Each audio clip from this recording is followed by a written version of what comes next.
welcome everyone to our Nano lecture series. I think this is the third one for this year, and we have a couple more until the end of the academic year.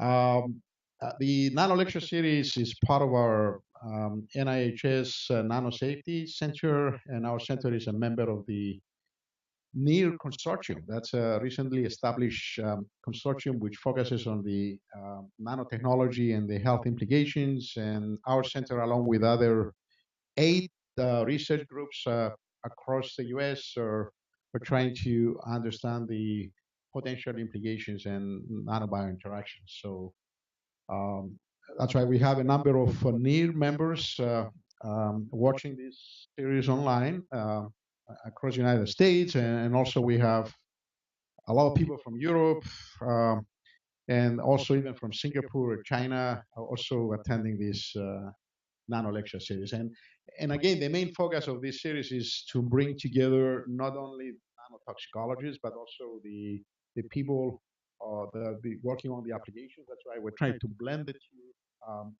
And today's presentation focuses more on and nanosafety. So without further ado, I will go through our today's speaker and the topic. We're very pleased and honored to have Andrea Haase here with us from the German Federal Institute for Risk Assessment. I know Andrea for quite some time, and she's leading the attempts in Europe on harmonizing nanosafety research. And nanotoxicology and nanosafety has been around for almost 20 years, and I think we have more than 12, 15,000 publications in nanotoxicology nowadays. But we still didn't address the fundamental risk question, and there are a lot of reasons for that. And of course, the complexity of nanomaterials is one of them, but there are also other issues. And, harmonizing the development of screening assays is one of the issues, and it's an area that we really need to do more. And of course, bridging the gap between US and Europe is also another area that we can learn from their attempts at the European level, also from OECD and ISO level to harmonize all these platforms. So, and of course, also harmonize across different systems, in vitro versus in vivo. So, Andrea is involved in so many research projects, and especially the omics approach. I'm not sure if she's going to have the time to present today, but I asked her specifically to talk about nanosafety quality, because it's an area that we all really need to think carefully going forward, and especially now that funding is more scarce, and we don't really want to repeat the mistakes of the future, especially for emerging materials. So without further ado, I will ask Andrea to take the podium and present. So save your questions for the end, please. Thank you. Thank you, Phil, for the kind invitation and also for the nice introduction. I'm very pleased to be here today and to give this presentation on how to ensure quality in nanosafety research. And actually, Phil specifically asked me to cover this topic. And so what I'm going to do in today's talk is start up with a short introduction on nanomaterials and give you some idea what is the regulatory challenge with the nanomaterial. And then I will highlight a few of the many issues that we have when it comes to testing nanomaterials. I'm sure you all know about the issues, and so just to start off and to give you a flavor why it is actually so complicated to produce reproducible data with all these nanomaterial. Then we will switch to regulatory toxicology with a special focus on what actually is a method validation with respect to regulatory science. I will tell you like how such a validation study typically is conducted. I will tell you about the different modules to cover, and briefly also mention the status of like the formal validation of the nanomaterial testing guideline on level of OECD. Then I will switch to some of the research we did in a project. Mainly project was Quality Nano, where we used Roundrobins as a tool to come forward with some harmonized SOPs. And I will mention a few of these Roundrobins to give you a flavor how easy or how complicated it is to produce common data with nanomaterials. So I will mention different Roundrobins, and then I will finish with some outlook. Anyhow, before I do so, please give me a few minutes to introduce the institute where I'm coming from. It's the German Federal Institute for Risk Assessment. We are located in Berlin. We have 3 locations in Berlin. And you see here, these are the 3 locations. So actually our headquarters is depicted in the upper right corner. And this is actually also the place where I am located. And VFR is huge, and we have to cover different fields. And so basically it starts with biological safety, going over food safety, experimental toxicology, safety of substances and preparation, safety of consumer products, and finally also we do cover risk communication. So we have the 3 areas: healthy animals, healthy food, and healthy people. And of course, nanosafety is an issue for us. And we started actually, I think, back in 2006, something like this, with nanosafety research. And currently, this is an overview of the different projects that's going on just in our department. It's not giving you the full list because also other departments do research in this area. But basically, just to give you an idea, so you see the recent project mostly focus on nanomaterial grouping. I will have time for a couple of slides on that. But actually, the main topic of today's talk is to give you some regulatory perspective. And basically, the regulatory challenge with nanomaterial is already starting with the fact that we see an increasing number of products on the market. So clearly, I mean, this is not precise data. So this is coming from the Woodrow Wilson inventory, and we know about the limitation of this inventory. But this is just to illustrate that actually the number of products is increasing, and that we do find a couple of products on the market that actually do contain nanomaterial. And when you look in the different areas, basically it covers all kind of areas, and also as depicted here. So nanomaterials can be contained in cosmetics, in food contact material, textiles. They are used as biocides, also pesticides. Of course, nanomaterials are chemicals. They also can be applied in the drug area and in medical devices. And the problem is that in all these areas, we have a very different status of regulation. I think the same is true in the US, but also in Europe. All these areas are differently regulated, meaning when it comes to regulation, there are different data requirements. It's not the same data that is required for each of these areas. And so we need to deal with different data requirements requiring different type of assays. And then when we have a closer look, and this is just giving one example for nanosilver, these nanomaterials can come across in very different variations. We see variations in size, variations in shape, variations in surface chemistry, and also variation in composition, all these kind of, let's say, composite material or more complex material. So when we look at one specific material, like for instance nanosilver, we do not find like one nanosilver, we find hundreds of nanosilver on the market. And we all know that basically each variation that we do with the particle can influence the toxicity, can influence the uptake of this material. So actually the status quo is that each of these variants needs to undergo a testing. And actually the assessment is done on a case-by-case basis. So we have a detailed look at each of the specific characteristics of the specific nanomaterial, and we need to do the testing of each of these material in detail, which of course is time and cost intense. Within Europe, actually, nanotechnology belongs to the key enabling technologies. Within the new research program the European Commission has set up, which is Horizon 2020, it covers the period from 2014 to 2020 with an increasing huge budget of approximately 80 billion euros. We see 3 priority topics that should be covered. And part of the industrial leadership is about mastery, or a large part of this industrial leadership is about mastery and deployment of key enabling technologies. And the European Commission has identified 6 strategic areas that they are calling or referring to as key enabling technology. And you see nanotechnology and advanced material belong to this area. However, what does it mean for nanosafety? So we know nanosafety is in the focus roughly, I would say, since maybe 20 years. And this is not the only person, of course, that does such an assessment. So you will find other publications. So there is a German consortium, DANA, that has assessed all the publication on this area. Also, there are other people out there that did similar assessment. All the publications out there, how useful or appropriate are there?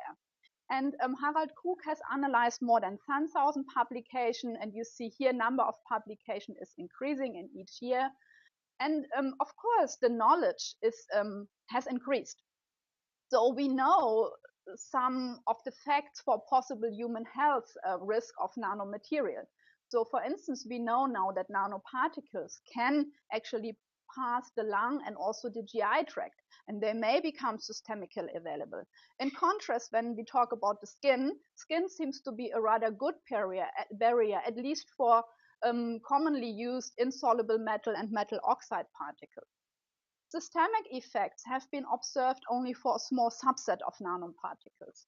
So, and only a few nanoparticles seem to have toxic properties, while some of these toxic properties seem to be related to ion release, and others might be rather unspecific particle effects like associated to overload condition in inhalation. And so far, at least in the literature out there, we have not yet discovered a nano-specific mode of action. So pretty much the toxicology we observe is the same type of toxicology that we also know from conventional chemicals. However, nanoparticles may be special in a sense when we talk about biokinetics, and they need some adaptation of some of the testing guidelines. I will come to this point in a minute. However, as stated by Harald Krug and also by others, to be precise, there seems to be an issue when we look at all these data. There seems to be an issue with the quality and with the relevance of many of those publications. And still, frequently, this can be attributed to insufficient nanomaterial characterization. Not so much talking about the characterization of the pristine material, but also you need to take into account the characterization in the biological relevant test medium, which is often improperly or insufficiently done in plenty of these papers. Still, it is also associated sometimes to, in particular for the in vitro studies, more so unsuitable test concentration, testing too high concentration that would actually trigger also different toxicity mechanisms. And also dose range, frequently not a complete dose range is covered, but only a few selected concentrations have been tested. Often check for possible interferences. I mean, clearly people test now for interferences when they do in vitro assay, but frequently overlooked is effects of the solvent alone that also needs to be tested for. Lacking controls can be an issue. And the 2 points that come now can be even more critical when we talk from the perspective of risk assessors. Frequently, we find overinterpretation of data. So people sell the data that they find in a manner that it sounds more interesting. Yeah, and so basically they make claims that is difficult to justify based on the data set they present. And so from a perspective of risk assessment, often it's very difficult to take into account these publications for risk assessment, because in the moment we don't know then what to do with a study, and in particular even more so when we look at different study and different study find contradictory data on similar or the same nanoparticle.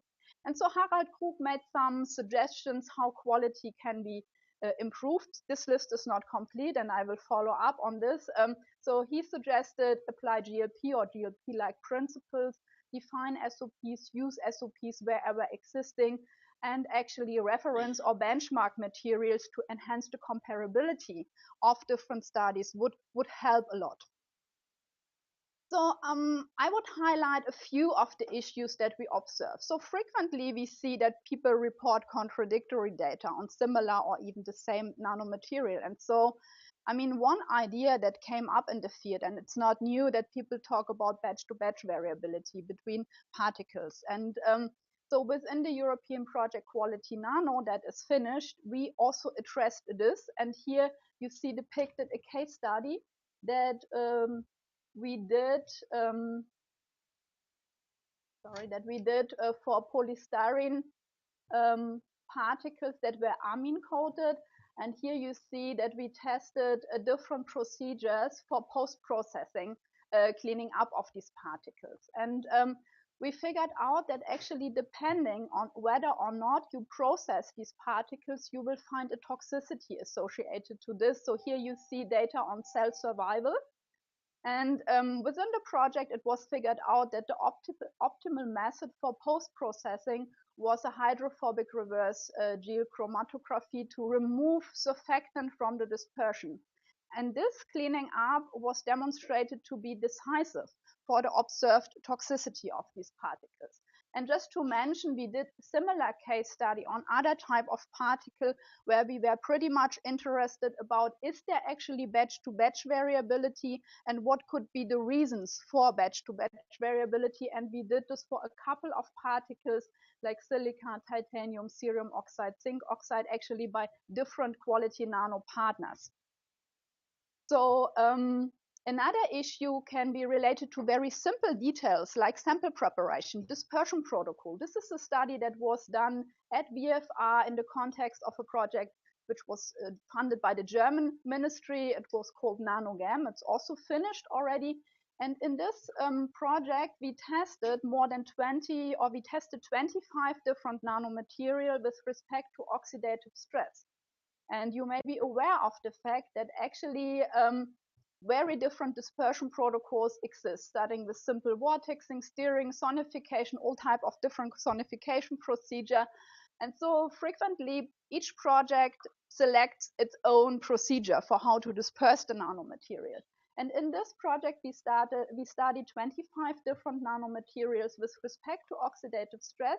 We investigated protein carbonylation as depicted here. You can do this on the immunoflot level, stating whether the particle, like depicted here for unmodified silicium dioxide of approximately 50 nanometer diameter, whether or not this particle can produce protein carbonylation, which is an oxidative event on the level of intracellular proteins originating from radicals that the particle can form.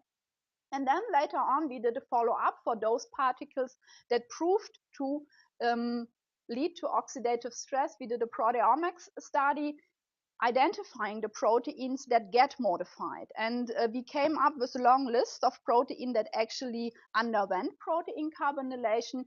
And interestingly, each particle has a unique signature.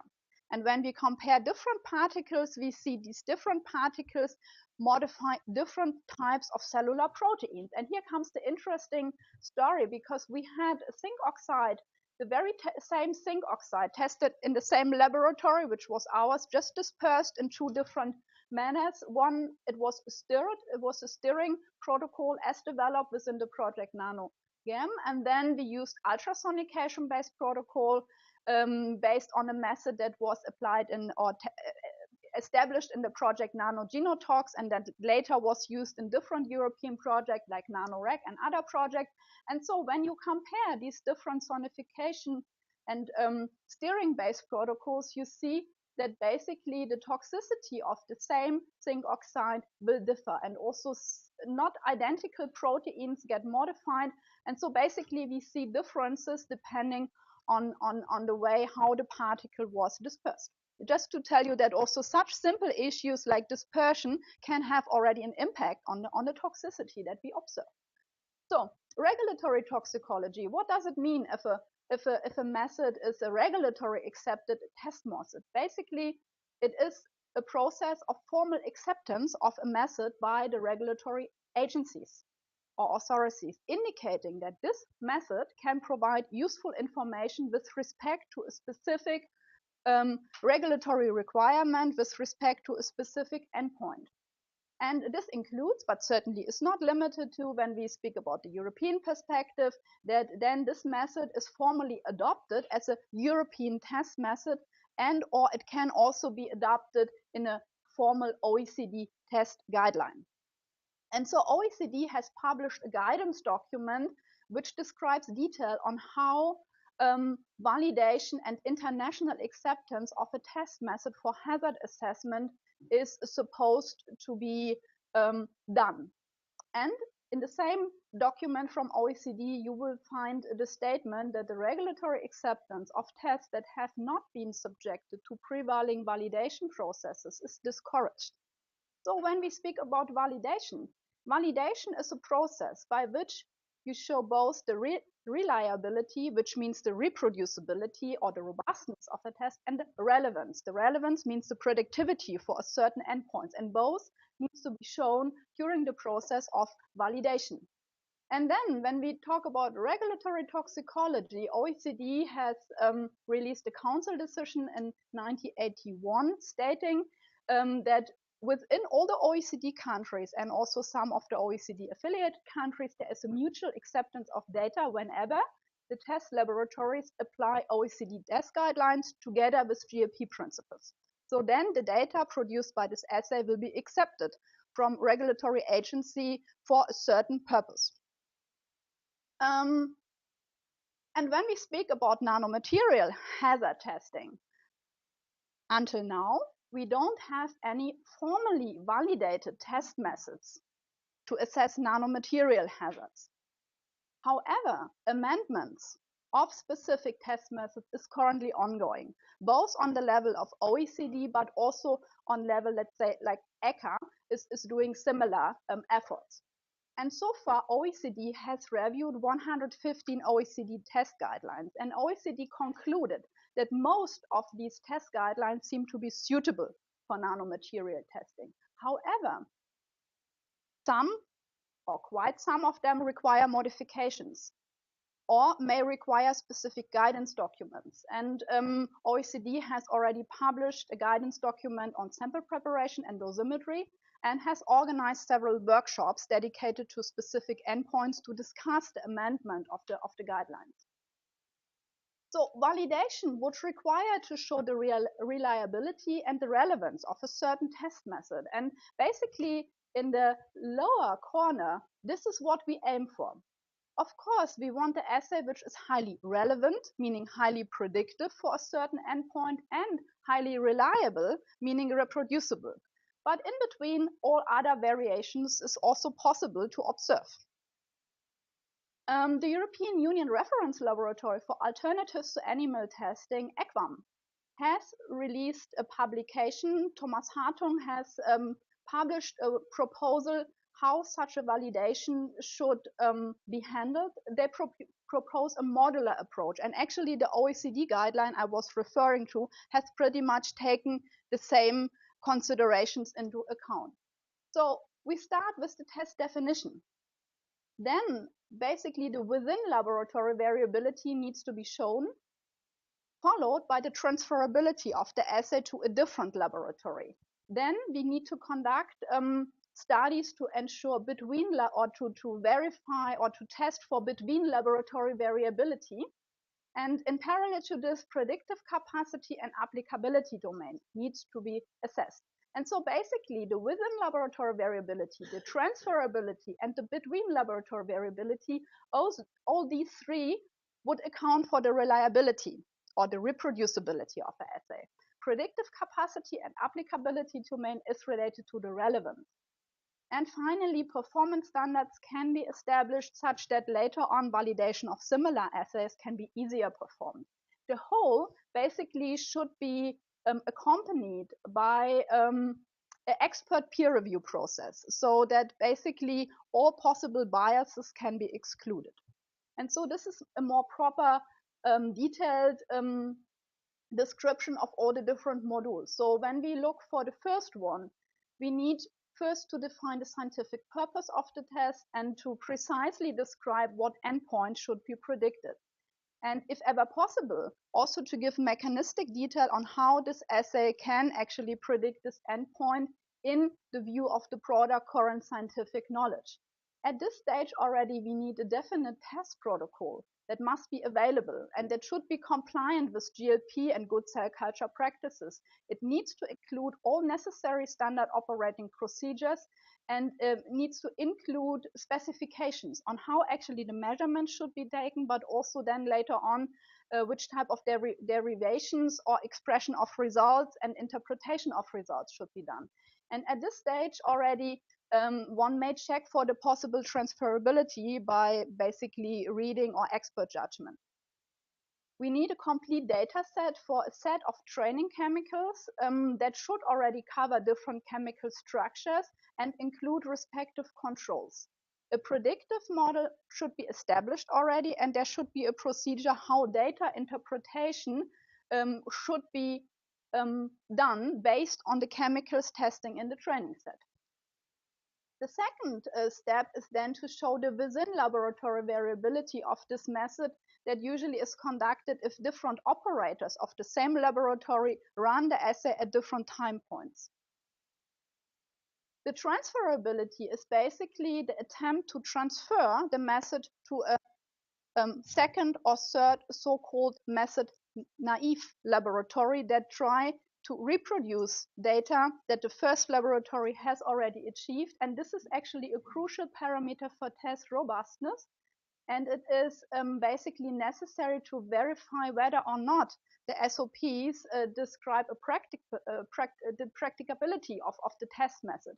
And already it would provide information about which amount of training will be needed to transfer such a method to other laboratory. And it gives important insight into possible sources of variability. This then usually is followed, or basically it is different steps in a validation process. In a validation process, you would start with the transfer of the test method, and then it is followed by the between laboratory variability assessment. In the between laboratory variability assessment, typically 3, but even more laboratories can participate, but minimum 3. Other laboratories need to use the assay with different operators at different time points, and this can be done with a limited number of chemicals only, but then those chemicals should cover a full range of the expected toxic effects and should basically also cover different relevant chemical classes or different physico-chemical properties. And ideally, already this step should be done with blinded chemicals to exclude any possible bias. But frequently, this step is not done with blinded chemicals, but anyhow, it would be advisable. And if this step is done in a proper manner, it will speed up the validation in a sense that it will allow to use different layouts of the validation study, so that basically one lab can test, let's say, more chemicals, or that you run the validation in a sense that one chemical is tested only in one laboratory. That will speed up the validation significantly. Predictive capacity, basically the predictive capacity of the prediction model associated with the test is assessed by testing a set of different test chemicals that were not already used for the development of the prediction model. And this certainly needs to be done using blinded chemicals. Applicability domain is then defined, which includes the definition of the chemical classes that basically this assay can make reliable predictions for. And the last one is optional module that basically you would define a performance standard. That is a set of reference chemicals that later on can be used to demonstrate whether adaptation in the test protocol will basically account for the similar test results. This is what is called Ketchup Validation, and this is basically speeding up validation of similar methods, so that not a similar method needs to undergo full validation again. Okay, what does it help us in nanosafety? And basically, you already see that the transferability of the method and the between laboratory variability are important steps when we speak about validation of methods. And basically, I would like to introduce to you Roundrobins as a very useful tool to check SOPs for their robustness. And in general, Roundrobins can be done for different purposes, but I will certainly talk about the second point, which is with respect to test method validation or verification for test method robustness. And I would like to give an overview of a series of different round robins that we have undertaken in the project Quality Nano. We included different round robins which would refer to physico-chemical characterization of nanomaterials. We used different techniques like nanoparticle tracking analysis, dynamic light scattering, differential centrifugal sedimentation, or single nanoparticle ICP-MS. I will have no time to cover all of them. I just will mention the first two. We also established an SOP to measure nanoparticle uptake using fluorescent labeled nanoparticle and flow cytometry, and did a round robin on this. And for nanoparticle toxicity testing, we did round robins on different endpoints, covering cytotoxicity using MTS assay, covering apoptosis using caspase inhibition, or cell proliferation, oxidative stress using DCFTA. Again, I will have no time to talk about all of them. I will give you an example using one of those, right? And basically, we learned a lot from performing these round robin exercises, and we learned a lot about how to best come forward in a time responsible manner, actually. Not to waste too much time on steps that, yeah, basically make everybody feel unhappy with the whole procedure. So basically the message is you can do a lot of mistakes during these things. And I would like to share some of our experiences undertaking all these round robins. And you see basically publications related to these round robins are in progress and should be submitted soon. I mean, starting simple, dynamic light scattering. I think everybody knows dynamic light scattering, and actually there is even standards available, ISO standard, but also ASTM standard. So it's not something highly complicated. And so we did a round robin using all these different partners, and we started very simple. Say, okay, we ship nanoparticles, and we ship different nanoparticles, not just one. In total, we assessed 4 different nanoparticles. This is showing data for one of them, which is a 19 nanometer silicon dioxide nanoparticle. And we shipped the particle. We didn't do any specific training, no SOP. That was just the starting off. And each partner was supposed to use their own in-house established protocol. And this is what we got. Covering 18 different laboratories, this is what we got. Then for the second step, we established a common SOP, and each partner was asked to use the common SOP, and you see picture pretty much improved already.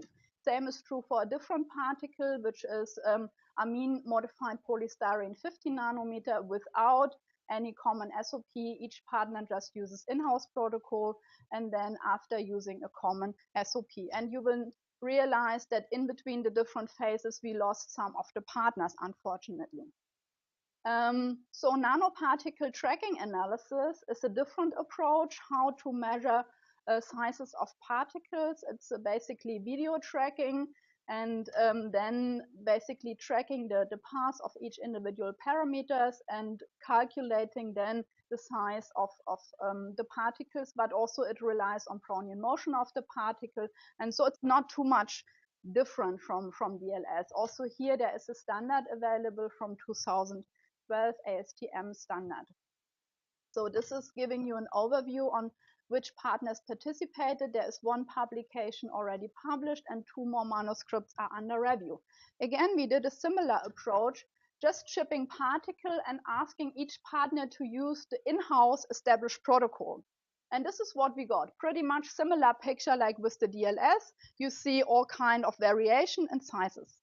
Then after having established a common SOP, you see that the picture pretty much has improved.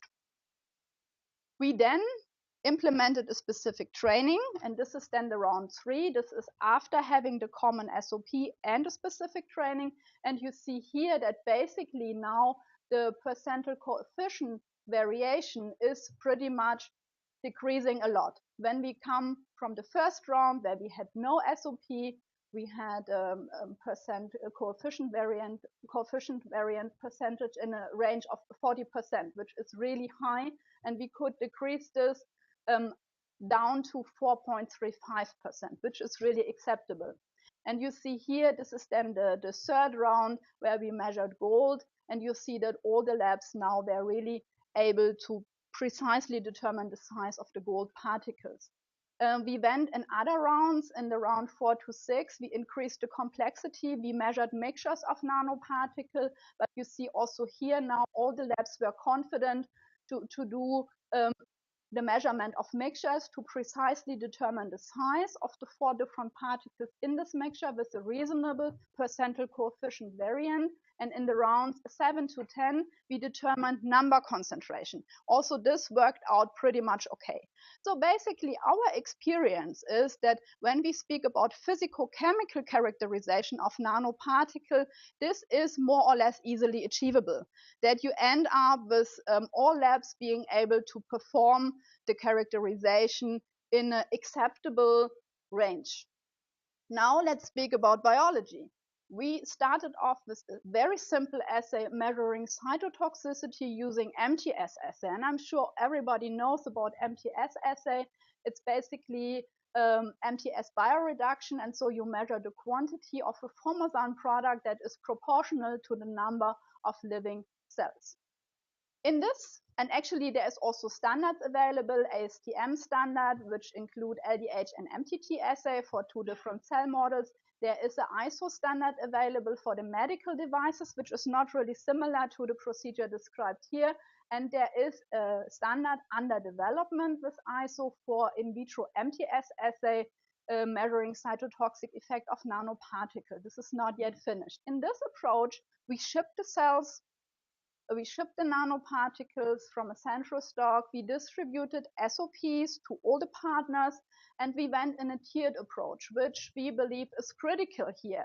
So first, each laboratory needed to show that they were pretty much capable of running cell culture procedures in a comparable manner. So we checked for simple things like cell doubling time, mycoplasma infection, but that was no problem actually. So that was pretty straight from the very beginning. Then each laboratory should assess the chemical positive control. We have chosen staurosporine.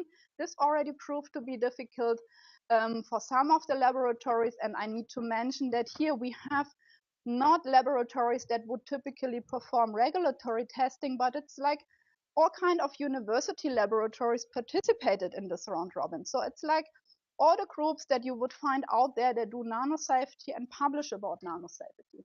And then in the third step, each laboratory was asked to assess the cytotoxicity of 2 nanoparticles, polystyrene, amine modified and carboxyl modified, supposed to be positive and negative in this assay. So here you see the number of participants, quite a couple of labs participated, and you see here the results from the phase 1. And as I said, when in the phase 1, all the labs were supplied with the SOPs, with the cells, with the chemicals, and with the nanoparticles, you see already here when we talk about the assessment of the staurosporine. And we did a statistical analysis as described in the ISO guideline for proficiency testing. Then only 8 of 15 labs produced valid data. When we then come to the particles, only 5 or 4 out of 15 laboratories were able to produce valid data. And this is showing you the within and between laboratory variability from this first phase for the polystyrene amino nanoparticle. Basically, what you do is you calculate a robust mean, about all the labs that produced valid runs, and then you can depict the means of all the valid laboratory runs within that, and you can show whether or not they're within 1 standard deviation, 2 standard deviation, or 3 standard deviation from the overall mean. The same you can also plot for the standard deviation. So after the phase 1, which was a little bit disappointing, so to say, we continued with an assessment of possible sources for the observed variability using a detailed questionnaire, trying to understand what could be the reason for that. And then we continued with the training of all laboratory, a detailed training, and then we participated in a phase 2, where actually only 6 laboratories participated in the phase 2. Anyhow, in phase 2, so after then eliminating all possible sources of variation, understanding where the variability came from, and undergoing a detailed training with all the laboratory, then all the laboratories were able to produce valid data, as depicted here for the phase 2. And of course, other European projects did similar approaches. They developed SOPs, and also they underwent Roundrobins, as shown here for the European project NanoValid. Okay, last but not least, how about benchmarks? Or let's call them reference particles. Within quality nano, we have assessed two possible benchmark or reference particles. I know other people have proposed other reference or benchmark particles. So basically, this is pretty much a field under development, and everybody is discussing all these benchmark particles. And I think, in particular for in vitro toxicology, it will be highly useful to define reference particles for specific toxicological endpoints. Here we propose as a negative control polystyrene, which is carboxyl modified, 50 nanometer in size, and we did not observe any acute biological effect in vitro up to tested concentration of 1 milligram per ml, was tested in different cell models, and as a positive control particle, we suggest polystyrene amine modified 50 nanometer. This is basically a positive control for cytotoxicity, and moreover, the mechanism is apoptosis. And usually the effect would occur between 50 to 100 microgram per ml, depending on which cell model you use. And we tested both particles in a whole set of different cell models. So, I mean, now we pretty much shifted our focus how to move forward from here. So nowadays we are pretty much involved in grouping, grouping of nanomaterials. Grouping, what does it mean? For chemicals, the concept of grouping is well established already. And you would find guidelines from OECD and from ECHA. Those guidelines are not identical, but similar.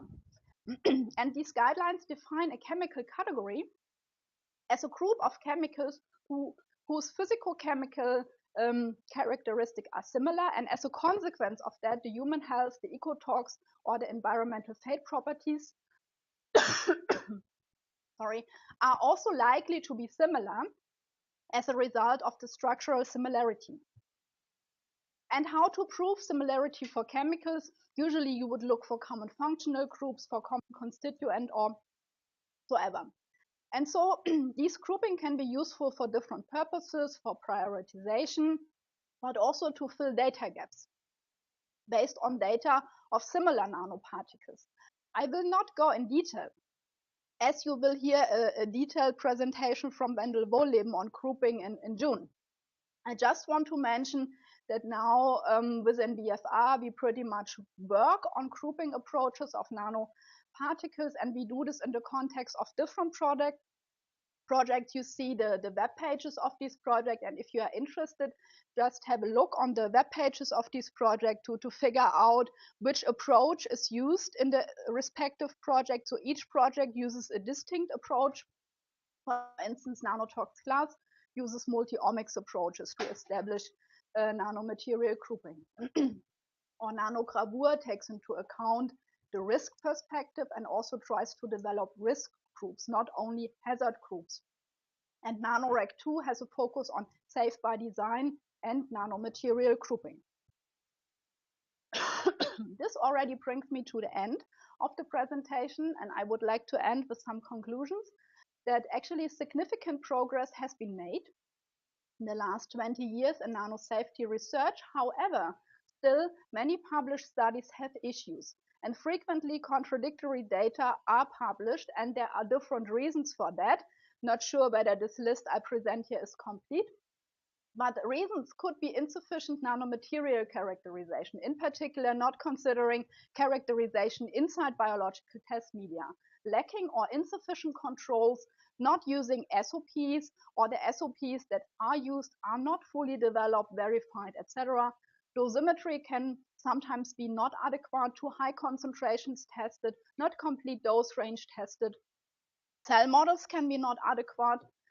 Details like nanomaterial dispersion protocol have not been worked out to the end. Maybe dispersion protocol not optimal, not reproducible, overinterpretation of data, or the conclusions based on the data not being adequate. But basically, this is also pretty much related to a discussion going on in the field, which is a bias of no effect studies that are really difficult to study, to publish, sorry. And so it continues that most studies investigate a small number of particles only. And in the absence of established benchmark, it will be really difficult to compare results from different studies. And what we currently see as a result of that, we see plenty of fragmented data sets on nanomaterials all over Europe and the US. And strategies for assessing data quality, for data curation, and for merging different data sets and doing meta-analysis of different data sets are only beginning to emerge. So it's really complicated to work with these fragmented data sets. So I was a little bit too quick. I need to go back on screen that I can do this. No, it's currently not working.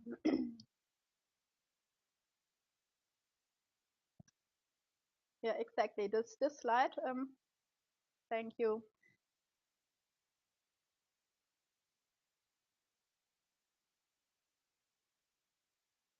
Don't touch anything.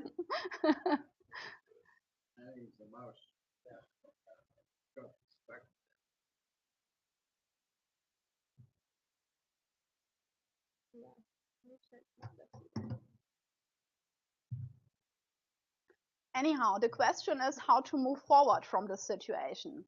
And so, in particular, nanomaterial characterization proves to be really crucial and needs to be done along the whole life cycle of a material, also inside the relevant biological test medium. But what we clearly see is that standards for the physico-chemical characterization of nanoparticles are becoming available.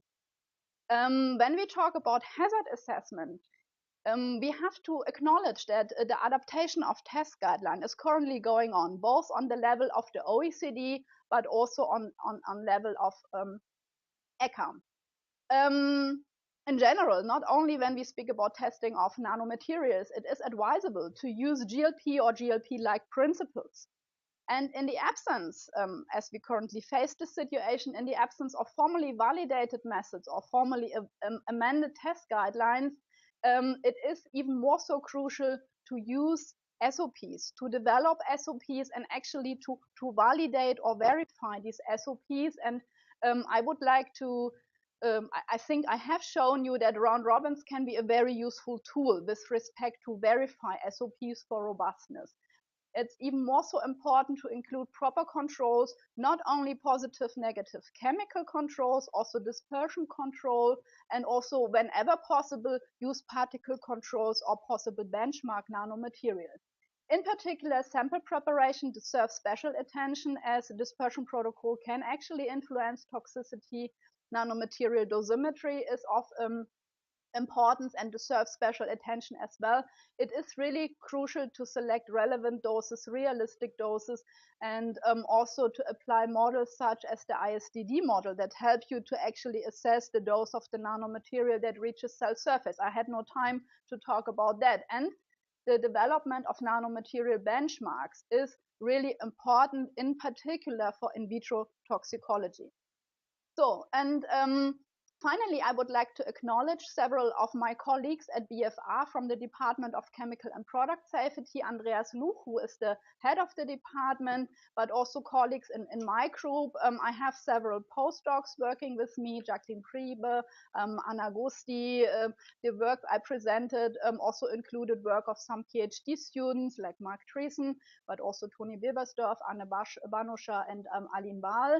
But also I would like to acknowledge colleagues from other units in our department, like the colleagues working in chemical safety, Agnes Schulte, Ulrike Bernauer, Frank Herzberg. They do a lot of assessment of nanomaterials, but also chemicals under REACH.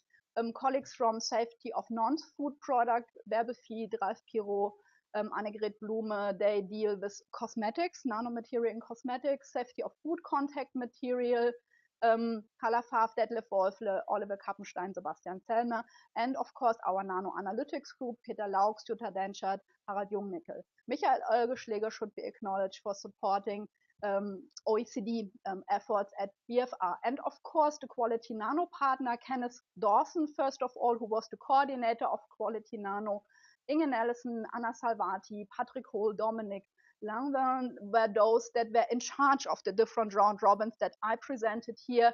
And Isolde Lynch was also one of the major contributors to Quality Nano, and of course, all other Quality Nano partners. And this basically brings me to the last slide, which is just acknowledged for external funding. And now I would like to thank you for your attention, and I'm really happy to answer your questions. Thank you. We have time for some questions, both online. Welcome. You want to start with the audience? Do you have any questions from the audience? In an individual lab, what do you find to be the most common source of variation? Is it personnel and personnel turnover, or is it something else?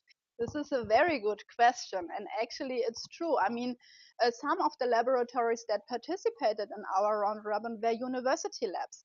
And so frequently it was not the same personnel doing all the experiment. And that certainly is one important source of the variability that needs to be taken into account. So it would be really crucial if you are running a round robin to stay with the same person that started the whole round robin. But sometimes it's not possible. Clearly that was identified as one important source.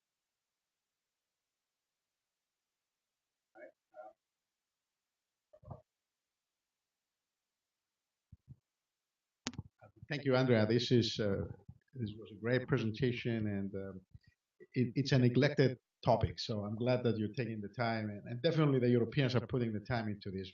I think in the US this is kind of neglected area. So I have a couple comments and questions. I will start with the last bullet you have there. For me, it's very important because we spend billions of dollars on generating all this data on nanosafety. So is there a way we can salvage all these data sets and do the meta-analysis, or is completely trash data? Because how can you go back and readjust when the most papers, they don't even report anything on the dispersion preparation, characterization. So is there a way, or is just a wishful thinking that we can, it would be great if we can salvage and do somehow a meta-analysis of all this stuff. So that's one question for you. And another important question is, in our center and in the NIR consortium, we are discussing the positive and negative controls of benchmark materials. And I noticed that you're using, of course, those are endpoint specific, but one, I always argue when we have this discussion, do we really need to use, especially for positive control materials, a nanomaterial? Or is it better to use a material which is not nano, but it's of known toxicity, and we have a lot of tox data and epi data? We can use, for instance, Walton fumes. I mean, so I want to hear your opinion on that, because at least in the US, in the NIR consortium, I don't want to say the consensus, but we're leaning towards the using only positive and negative control nanoparticles as benchmark materials. So I have other questions, but I don't want to take all the time. Okay, so very good questions indeed. And there is huge debates going on both of the question you raised. Maybe let's start with the meta-analysis. And frequently it has been challenged, or people say, okay, maybe all the data that has been produced out there so far is just scrap, and we cannot do such type of meta-analysis. I had no time to talk about that, but within another European project, a cost project, Modena, we just said, okay, Modena is modeling nanoparticle toxicity. Why not giving it a try? Let's get people together, let's collect data that has been produced in different European projects, assuming that the procedures they have put in to establish the protocols, like how they disperse the material whatsoever, is reliable. We just trust it at this point. We collected all the data, we put it together, we did a meta-analysis with Modeler, and actually, I mean, it's not completely discouraging what we figured out. So hopefully we will be able to publish also some papers about this effort, but my personal opinion, it's not completely useless. So of course you need to trust that each of the consortia has done the job all right, and they have properly established all the procedures they have used for the dispersion, for the characterization, etc. But eventually also modeling approaches will help you to figure out which of the data can be not reliable. So eventually we can also come up with strategies how computational approaches can help us to figure out which of the data points most likely are outlier for whatever reason. And then you can do a follow-up on that. But based on the experience in the Modena project, I would say it's not completely useless to undergo such an effort and to try meta-analysis for well-defined endpoints at least. So at least it's worth to try. And the benchmark particles, yeah, difficult discussion. I mean, frequently people argue, why do we need particle controls? Yeah, very good question. I mean, from the perspective of a toxicologist and from the perspective of a risk assessor, maybe it's sufficient to have positive and negative chemical controls where we have plenty of data, but yeah, but then, I mean, we know that when it comes to testing particles, we have special issues to consider. And so eventually these particle benchmarks help you to at least assess some of the issues that can arise from testing toxicity of nanoparticles. So, I mean, people still debate about that. So benchmark particle is a huge topic. At least when it comes to in vitro toxicology, I personally favor to establish particle controls or particle benchmarks.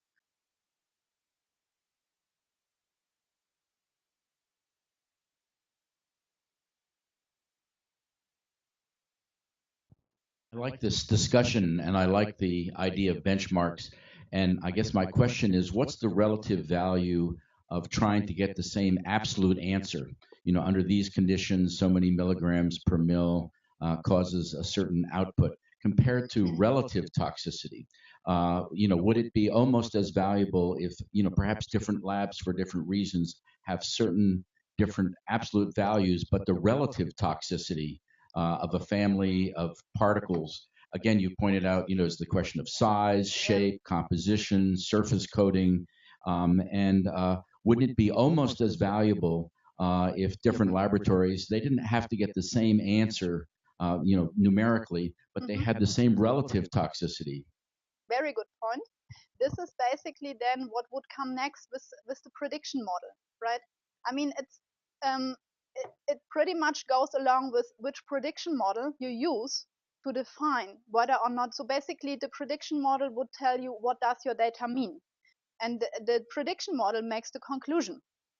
So as long as your prediction model would allow to come up with the same conclusion based on the data set, then maybe to a certain extent, your argumentation is perfectly all right. I mean, it's not needed that you come up with the very specific detailed number in toxicity, but it needs to be in a certain range such that later on the prediction model would come along with the same conclusion. I mean, this is important, that we come along with the same conclusion, whether or not a particle is toxic or not, right? But I mean, what I presented here is round robins. This is basically the first step where you just assess the transferability of a method and you assess the between laboratory variability. That tells you something. I mean, certainly what is not fully established in particular together with those round robins that I have presented is the prediction model that should be used to interpret the data and to make a distinction. Okay, this is positive, this is negative. And to be honest, we tested only 2 particles, right? So you clearly need to test more particles and you need to come forward with a prediction model. And I also kind of echo Phil's remarks. I think using particles where there is, you know, extensive animal data and human data. I mean, that's what's nice about PM 2.5. We do know the health effects of PM 2.5. There's lots and lots of data. So again, if there's a new nanoparticle, to know that it's 10 times more toxic or 10 times less toxic, than PM2.5. It seems to me that's quite valuable information. Or even welding fume. Again, there's a lot of data in humans, and so I think that connection is useful.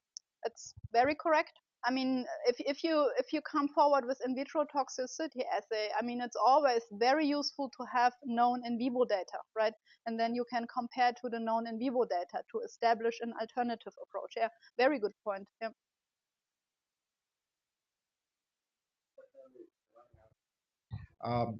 Again, thank you, Andrea, for the great presentation, for taking the time and visiting us, and thank you all for attending our nano lecture series. And the next one is May 3rd. It's on applications and implications of nanomaterials in agriculture. So thank you all. Bye.